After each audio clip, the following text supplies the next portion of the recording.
Caros alunos, a aula de hoje vai falar sobre a biogeografia da flora da América do Sul. Sejam bem-vindos. Como introdução, nós falamos que a biogeografia histórica, ela busca compreender quais foram os fatores e os processos que resultaram nos padrões de diversidade e distribuição geográfica observados na biota de determinada área, e como esses padrões relacionam historicamente diferentes áreas biogeográficas.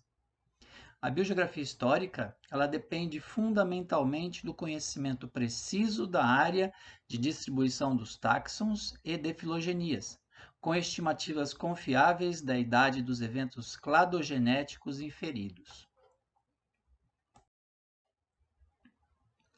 Sobre a diversidade e endemismo florístico. Mais de um terço da diversidade mundial de plantas vasculares está restrito à região neotropical, que compreende América do Sul, América Central e Sul do México. Algumas poucas áreas subtropicais são caracterizadas pela presença marcante de espécies de gimnospermas, por exemplo, Araucária angustófila kunze, no sul do Brasil, e Araucária araucana cacor, no Chile.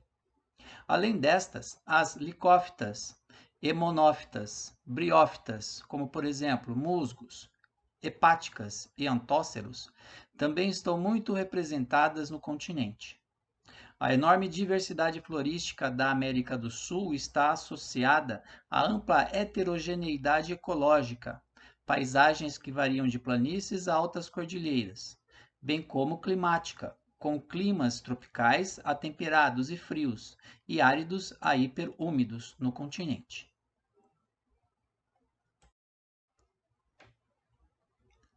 Após a fragmentação do Gondwana, a América do Sul tornou-se um continente isolado de outras massas continentais.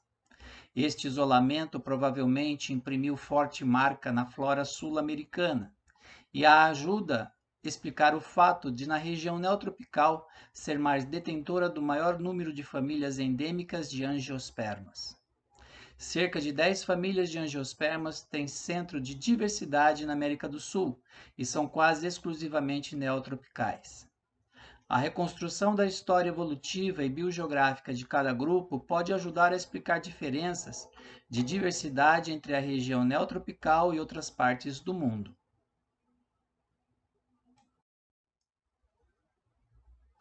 Desta forma, registros sul-americanos de micro-macrofósseis vegetais, conhecidos do Paleoceno ao Mioceno, já sugeriam a existência de uma flora extremamente rica no continente desde cerca de 59 milhões de anos atrás, com um pico de diversidade durante o Eoceno.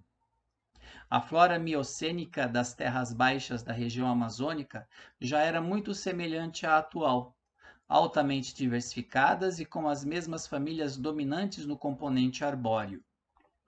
Eventos mais recentes de grande magnitude que tiveram destacada atuação na história da vegetação e da flora sul-americana incluem uma intensa atividade orogênica intracontinental, a evolução das bacias sedimentares e hidrográficas, os vários ciclos de mudanças paleoclimáticas, os eventos de transgressão marinha e a união da América do Sul à Central, pelo surgimento do Istmo do Panamá.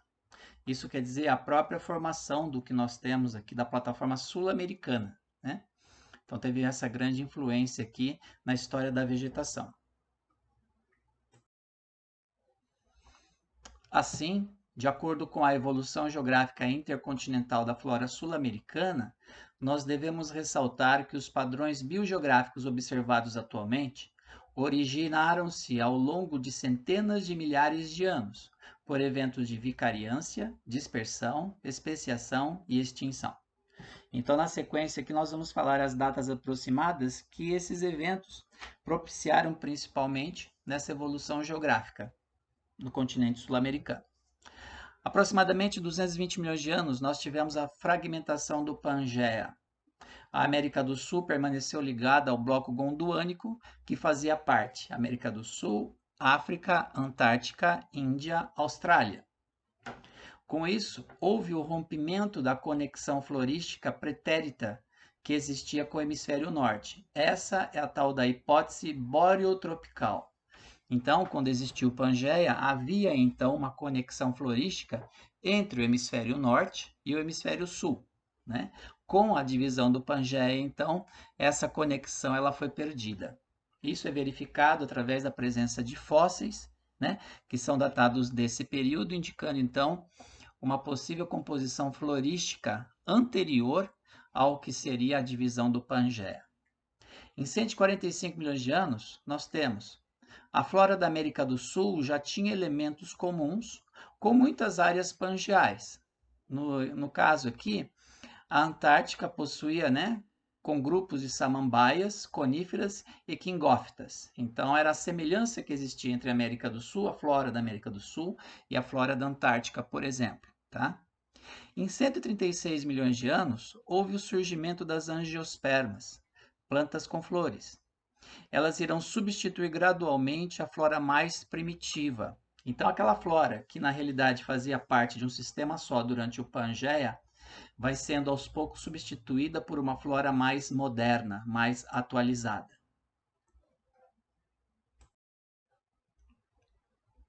Em 120 milhões de anos, o continente sul-americano ainda compartilhava esses mesmos grupos com outras áreas continentais, de uma flora gondwânica com coníferas e araucariáceas, né, da família das araucárias.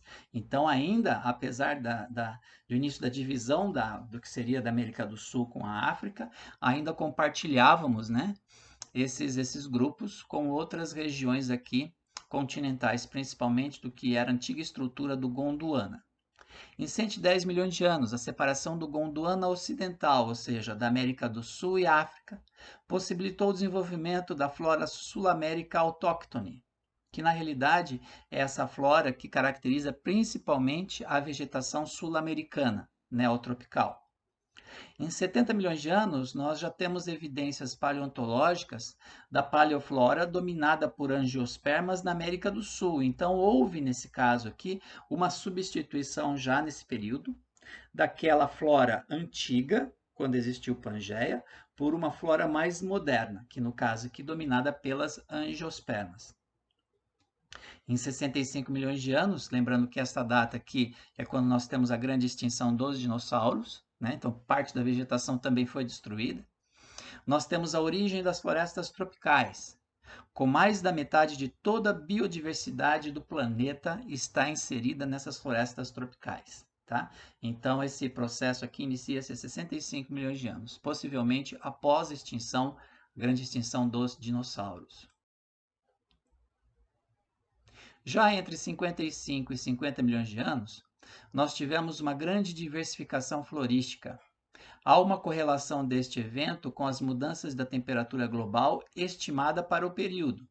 Nesse período, a vegetação tropical estendia-se até a Patagônia. Então, nós tivemos um período de aquecimento. Então, com esse período de aquecimento, propiciou que essa floresta tropical ela se estendesse até altas latitudes.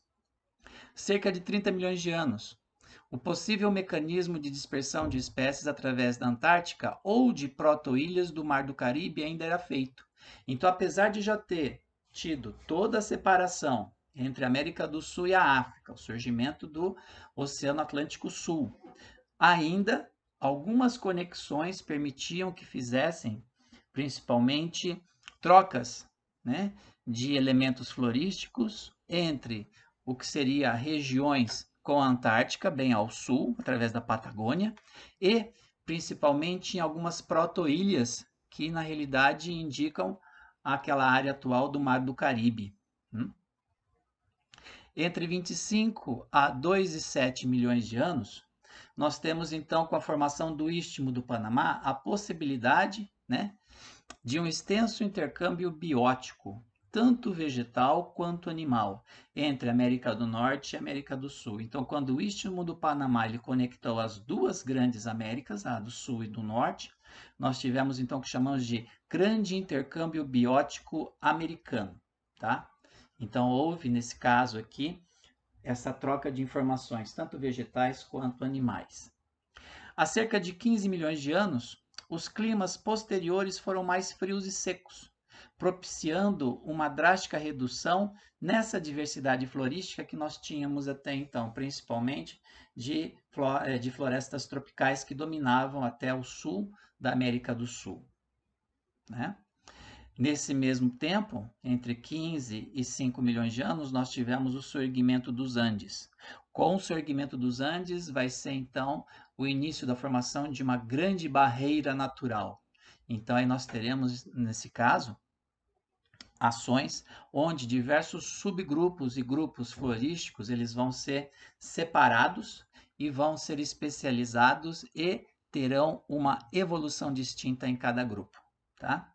Cerca de 4 milhões de anos, nós temos então os primeiros registros polínicos de gêneros temperados, que são os laurasiáticos. Nesse caso aqui, nós temos o quê? Nós temos então de ambientes diferentes, ambientes mais frios, começam então a chegar na costa sul-americana, principalmente na região noroeste da Colômbia, tá?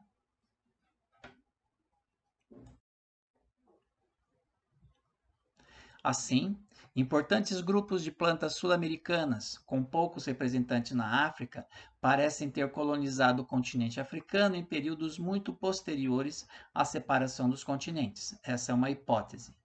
Essa baixa representação pode ser explicada por extinções pronunciadas na África ou até pelas taxas de especiação superiores na América do Sul. Então, o fato de na África ter poucos elementos que façam uma conexão direta com a flora da América do Sul, talvez seja isso então, né? Seja que a grande possibilidade de extinções muito mais pronunciadas na África ou que a especiação na América do Sul foi muito mais acelerada do que no continente africano. Por isso que é raro a gente encontrar elementos florísticos que façam a conexão, né? Principalmente do mesmo tipo de flora desenvolvida aqui na América do Sul, no mesmo período na África. A extinção de muitas linhagens mesozoicas, que vai de 65 milhões de anos, talvez explique as poucas evidências de conexão florística da África e da América do Sul, tropicais deixadas na flora atual nos dois continentes. Então, isso é uma possibilidade também. Então, eventualmente, que eu tinha elementos na África, então, com certeza, essa grande extinção de 65 milhões de anos, tanto na flora quanto na fauna, pode ter então limitado e extinto no lado africano muito mais elementos que poderiam representar essa nossa unidade florística ainda existente entre a América do Sul e o continente africano. Algumas linhagens de plantas com sementes, que são as espermatófitas sul-americanas, evidenciam um episódio vicariante temporalmente congruente com a fragmentação do Gondwana ocidental, ou seja, o surgimento dessas plantas coincide com o processo de separação, né, do que teríamos na América do Sul com a África, indicando que nós temos espécies autóctones aqui na América do Sul. Além disso, a flora atual da América do Sul também é caracterizada por muitos grupos de plantas, com principais centros de diversidade na Ásia tropical, ou seja, nós temos elementos que indicam, ou seja, na Ásia tropical, elementos que indicam a mesma similaridade e espécies existentes aqui nas florestas tropicais sul-americanas. Isso pode ser devido também que nós tivemos o continente sul-americano permanecendo em contato com a Australásia via Antártica até 30 milhões de anos atrás. Então, aquela conexão entre a Austrália e a parte sul da Ásia ainda era feita através da Antártica. E essa conexão com o continente sul-americano era feita pela Patagônia. Então, isso pode provar, por exemplo, né, esses elementos existentes, então, na flora asiática tropical, que são os mesmos elementos, mesmos indivíduos que encontramos aqui na nossa flora tropical sul-americana. Muitos grupos de plantas tropicais sul-americanas têm se mostrado derivados de ancestrais laurasiáticos. Então, quer dizer, dessa separação que nós tivemos da América do Sul, Antártica, Austrália e Ásia. Então, isso indica que muitos elementos tropicais sul-americanos, né, eles são derivados dessa união que existiu ainda do processo de separação que tinha da América do Sul com a África. Tá? Isso é verificado, então, através de alimentos fossilíferos. A maioria das linhagens derivadas de ancestrais gondwânicos parece pertencer a um estoque temperado e subtropical, que teria habitado o sul da América do Sul e a Austrália, e que se encontra atualmente restrito à porção meridional e às montanhas da Cordilheira dos Andes e do leste do Brasil. Então, essa vegetação que nós temos aqui no leste do Brasil, possivelmente, são linhagens ancestrais da flora que existia no Gondwana, tá? Então, elas permanecem, principalmente aquelas da Mata Atlântica. Outros grupos mais recentes, que alcançaram a América do Sul apenas após a formação do Istmo do Panamá, também contribuíram com a formação da enorme diversidade florística da América do Sul. Então, notem, gente, que nós temos toda uma história que ela mostra eventos de substituição de flora. Essa flora foi substituída por processos que têm separação entre continentes, por processos também, essa evolução dessa flora, por processos de mudanças climáticas entre períodos glaciais e interglaciais, tá? Ao mesmo tempo, nós temos elementos que parte da flora sul-americana ainda é resquício de quando você tinha todo um período gondwânico, onde todos os continentes, sul-americano, africano, antártico, Índia, subcontinente indiano e australiano e sul da Ásia estavam unidos, né? Então, nós conseguimos verificar essas situações, nós conseguimos ter esse padrão que ainda nos restam nos dias de hoje, alguns elementos que comprovam essa teoria. O papel das mudanças climáticas na diversificação da flora sul-americana. A gente vai tomar exemplo quando, inicialmente aqui, a flora dos Andes. Tendo como exemplo a flora dos Andes, sabemos que parte dela é derivada tanto de elementos tropicais, que teriam desenvolvido estratégias para resistir ao congelamento, principalmente em altas altitudes, eu tenho baixas temperaturas, né? Quanto de elementos de origem temperada, provenientes dos ancestrais do hemisfério norte. Lembra quando nós falamos daquela antiga conexão que tinha durante o Pangeia? Pois é, a adaptação dessas espécies quando do surgimento andino. Com o surgimento dos Andes, constituiu uma importante barreira biogeográfica. Assim, cerca de 12 milhões de anos atrás, um enorme sistema lacustre fluvial formou-se na Amazônia Oriental. Então, na posição que nós temos hoje, na Amazônia Oriental, ocupando os estados do Acre, do Amazonas e parte do Pará, nós tivemos, então, um grande lago.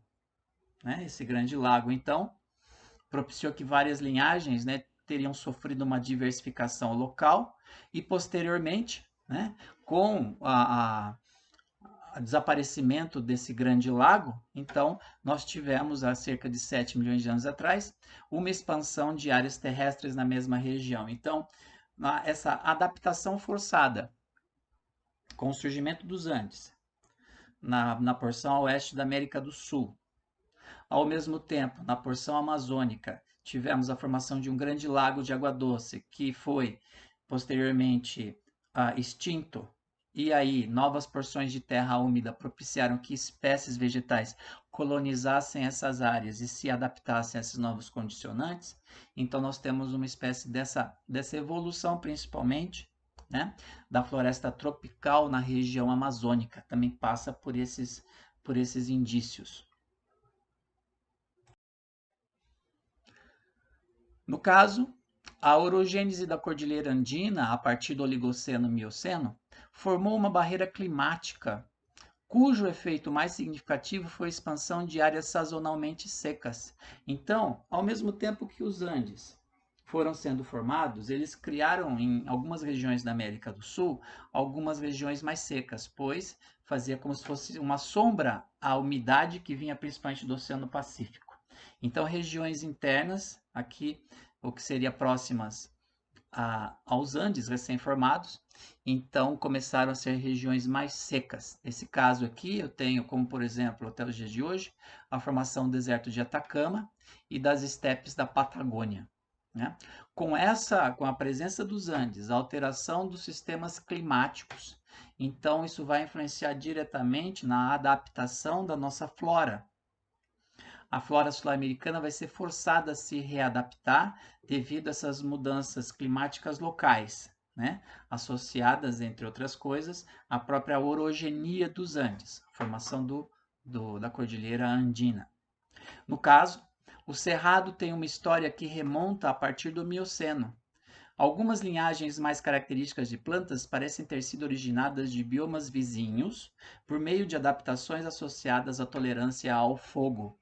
Então, não só nos dias de hoje, então, né, mas também desde o Mioceno, nós temos a ação do fogo sobre essas plantas no ambiente do cerrado, e essas plantas, então, elas sendo adaptadas principalmente à resistência ao fogo, criaram as condições, as bases, para termos hoje em dia essa nossa flora característica desta região do cerrado.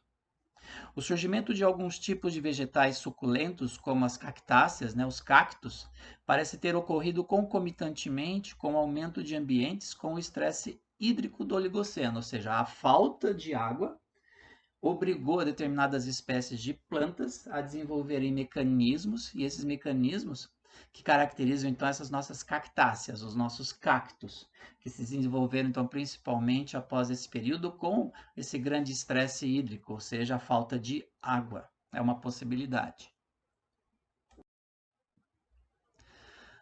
O desenvolvimento de uma região mais seca na América do Sul, com o surgimento dos Andes, isolou as linhagens associadas às áreas úmidas. Então, praticamente cortou as áreas úmidas em pedaços, né?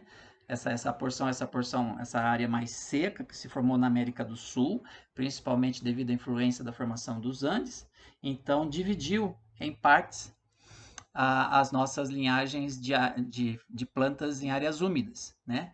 Que agora, né, elas se encontram restritas nos Andes e ao sul do sudeste do Brasil, que seria essa nossa região aqui da Mata Atlântica. Então, essas nossas florestas úmidas, nós temos então a porção andina, que equivale a Colômbia, Peru, a Acre, que equivale ao Amazonas, né, parte da Venezuela, e nós temos aqui então a nossa parte aqui da Mata Atlântica. Foi essa divisão que foi feita, principalmente devido às mudanças climáticas oriundas também da formação dos Andes. Ao mesmo tempo, nós tivemos, né, no caso aqui do Mioceno Médio Superior, do meio ao fim do Mioceno, nós tivemos uma grande transgressão marinha, houve uma grande invasão do mar, sendo que a porção interna, a porção central da plataforma sul-americana, ela foi invadida pelas águas, criando o que nós chamamos de Mar Paranaense.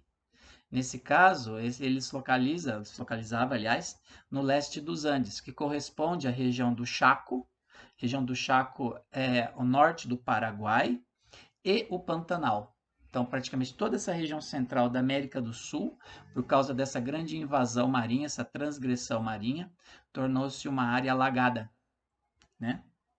Isso forçou com que determinadas espécies, né, elas tivessem que se readaptar novamente a esses novos condicionantes climáticos e ambientais. Após a extinção deste lago, ou seja, apesar de tornar-se uma área pantanosa, o lago desapareceu, né? As linhagens anteriormente separadas, que eram, né, essas linhagens de ambientes mais secos por causa da criação, da influência da criação dos Andes, né, elas foram incapazes de se estabelecer em áreas cujas condições passaram a ser mais áridas. Então, houve uma substituição nessas regiões após o desaparecimento desse mar paranaense, né? Então, primeiramente, eu tive uma transgressão marinha, invasão do mar, permaneceu durante um certo ponto, isso teve uma influência na modificação principalmente da floresta que havia nessa região central da América do Sul. Com o desaparecimento desse mar, aquelas espécies que haviam sido afetadas não tiveram condições de se restabelecerem. Então, formando o que nós temos hoje, então, a nossa flora característica do que seria da região do Chaco, que é o norte do Paraguai, e da região do Pantanal brasileiro.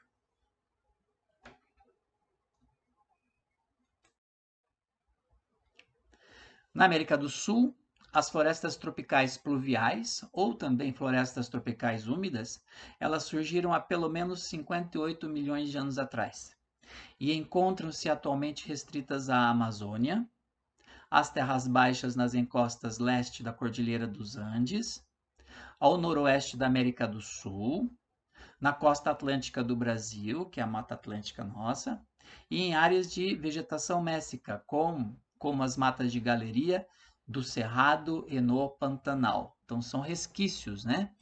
Então, essa divisão que houve, principalmente por causa da influência da criação e surgimento orogenético dos Andes, da Cordilheira dos Andes, então fez com que elas se situassem nessas posições que acabamos de falar. A biodiversidade florística neotropical era bem mais alta no Eoceno que no período atual.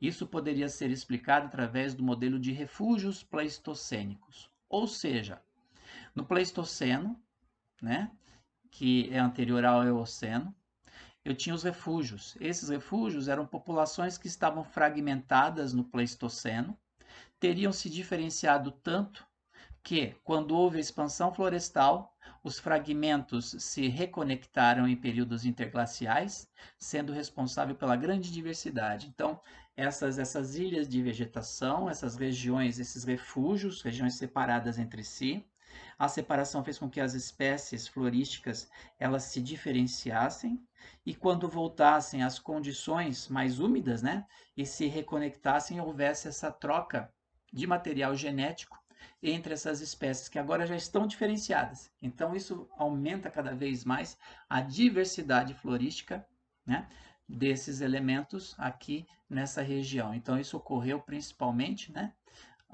no Pleistoceno. Então, por isso essa teoria dos refúgios pleistocênicos. Assim, nas regiões tropicais, os períodos glaciais teriam impactado os táxons das florestas úmidas, sobretudo pela redução da pluviosidade, enquanto favoreciam a expansão de espécies da matas estacionais e formações abertas pela diminuição da disponibilidade hídrica ambiental, ou seja, favorece um, desfavorece ao outro. Tá? Então, esses períodos glaciais, eles foram prejudiciais àqueles que eram de aquela flora que era característica de ambiente úmido e quente, mas ao mesmo tempo favoreceu aqueles que eram de ambiente mais temperado e frio. Né? Já espécies montanas ou de latitudes maiores podem ter sido favorecidas pelo resfriamento climático. Isso também ajuda, gente, principalmente na nossa diversificação da composição florística, né? Que nós temos aqui no nosso continente. A redução das áreas florestadas no domínio da Mata Atlântica, com a concomitante deterioração das condições dos fragmentos florestais remanescentes, pode ter provocado decréscimo no nível de cruzamento entre as espécies. Então, isso fez com que houvesse um certo empobrecimento atual das espécies de vegetação que nós temos na Mata Atlântica. Apesar disso, a grande diversidade da Mata Atlântica, ela supera em parte a diversidade que nós temos desse remanescente que seria do lado amazônico, tá? Nesse caso, gente, que nós apresentamos aqui para vocês de uma maneira muito breve, muito rápida, esse é um mosaico complexo dos padrões filogeográficos nas linhagens das plantas da América do Sul. De tal maneira, então, que a gente conseguiu, através dos estudos de fósseis, de paleoclima, de paleobiogeografia, né, fazer, então, e dos componentes atuais, nós fazermos, então, essa história evolutiva, principalmente, do que seria da presença dessas espécies, né, aqui da flora da América do Sul, que é o nosso caso, a nossa biogeografia da América do Sul.